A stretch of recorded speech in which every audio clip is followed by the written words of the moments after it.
ప్రకాశం జిల్లా గిద్దలూరు పట్టణంలోని లోతట్టు ప్రాంతాలను గిద్దలూరు ఎమ్మెల్యే ముత్తుమల అశోక్ రెడ్డి పరిశీలించారు. తుఫాను కారణంగా ప్రజలు ఇబ్బందులు పడకుండా అధికారులు తక్షణ చర్యలు తీసుకోవాలని ఆయన అధికారులకు సూచించారు. ఎమ్మెల్యే ముత్తుమల అశోక్ రెడ్డి మాట్లాడుతూ 2013-2020 సంవత్సరంలో సగిలేరు లోతట్టు ప్రాంతాలు మునిగాయి. తుఫాను విపత్కర పరిస్థితులను అధికార యంత్రాంగంతో కలిసి ఎదుర్కోవడానికి సిద్ధంగా ఉన్నాం.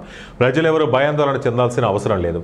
పునరావాస కేంద్రాలను కూడా సిద్ధం చేశాం. తుఫాను దృష్ట్యా పలు వార్డుల్లో శిథిలావస్థలో ఉన్న మట్టి ఇళ్లను గుర్తించి అందులో ఉన్న ప్రజలు పునరావాస కేంద్రాలకు తరలి వెళ్లాలని కోరారు.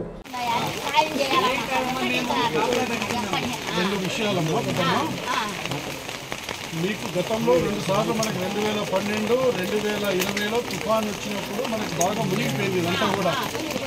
నేను అప్పుడు కూడా వచ్చాను, ఇక్కడ ఈ ప్రాంతాలన్నీ తిరిగాను, ఆ రోజు మనం చేశాం. అయితే మీకు ఏం చెప్తున్నానంటే, ఒకటి మునక నుంచి మనం రక్షించే దానికోసం ముఖ్యమంత్రి గారికి నేను చెప్పాను, 38 కోట్లు ఆయన మంజూరు చేశారు.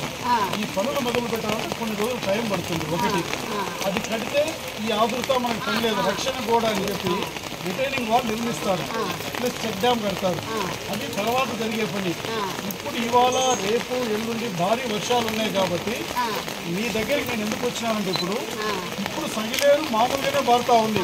రాత్రికి వానలు ఎక్కువ పడితే ఎక్కువగా సగిలేరు వస్తే గతంలో